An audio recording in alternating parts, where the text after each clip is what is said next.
शादी में मिला हुआ गोल्ड आपकी मदर इन लॉ रख लेती है और मना कर रही है लौटाने से, तो ध्यान से सुनिए, अब जेल होगी और ये कोई धमकी नहीं, ये कानून है। यदि ऐसी सिचुएशन किसी के भी साथ होती है तो कोर्ट ने स्पष्ट रूप से कहा है, यदि स्त्री धन नहीं लौटाया तो जेल भुगतो। ये डायलॉग नहीं, ये केरला हाईकोर्ट का जजमेंट है। आइए इसको समझते हैं एक केस लॉ के माध्यम से। केरल की एक बहू, उसकी नई नई शादी हुई थी।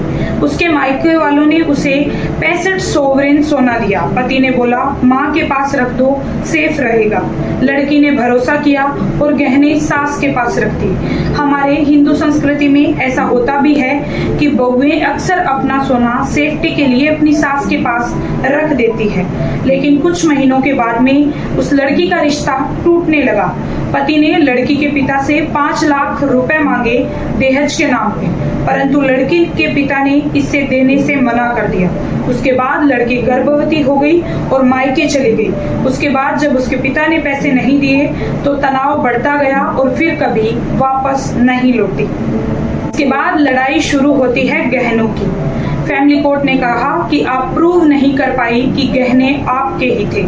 इस पर लड़की शादी के गहनों की रसीद लेकर आती है, यानी कि यदि गहने आपके हैं तो फैमिली कोर्ट के अनुसार आपको साबित भी करना पड़ेगा कि गहने आपके थे और आपने अपनी सास को दिए। व्यवहारिकता में आपने देखा होगा कि जब भी हम अपनी सास को गहने देते हैं, यानी कि जब कोई भी बहू अपने गहने अपनी सास को देती है तो वो किसी तरह से रसीद में नहीं देती, और व्यवहारिकता में ऐसा पॉसिबल भी नहीं है कि एक नई नवेली दुल्हन अपने गहने रखने के नाम पर रसीद मांगे। फिर लड़की पहुंची केरला हाई कोर्ट। अब सुनिए कोर्ट ने क्या कहा।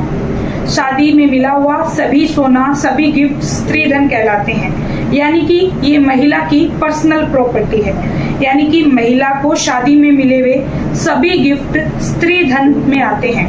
दहेज एक इनवैलिड है, यानी कि दहेज कानूनी रूप से अपराध है, परंतु स्त्री धन वैलिड है, यानी कि महिला को गिफ्ट के रूप में शादी के समय दोनों पक्षों से जो भी गिफ्ट मिलते हैं वो उसकी पर्सनल प्रॉपर्टी है और उसके स्त्री धन के अंदर कंसीडर किया जाएगा।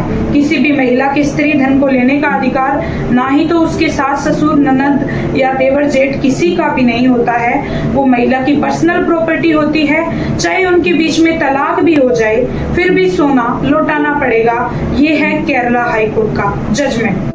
इस मामले में कोर्ट ने आगे सुनवाई करते हुए कहा कि स्त्री धन महिला की पर्सनल प्रॉपर्टी है।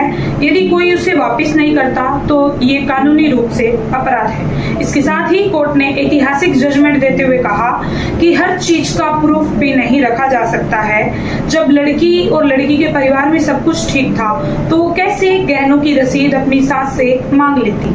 कोर्ट ने कहा जब लड़की गर्भवती थी, मायके चली गई, तो क्या वो 65 सॉवरेन सोना अपने साथ लेकर जा सकती थी? अगर उसका कोई इरादा होता तो वो जाते समय ही ले जाती, परंतु ऐसा नहीं किया और उसके बाद उसने कोर्ट से आकर सोना मांगा। इसके साथ ही कोर्ट ने माना कि सोना उसी का ही है, उसे वापस किया जाए और जो भी स्त्री धन देने से मना करता है उसके खिलाफ कानूनी कार्रवाई हो सकती है।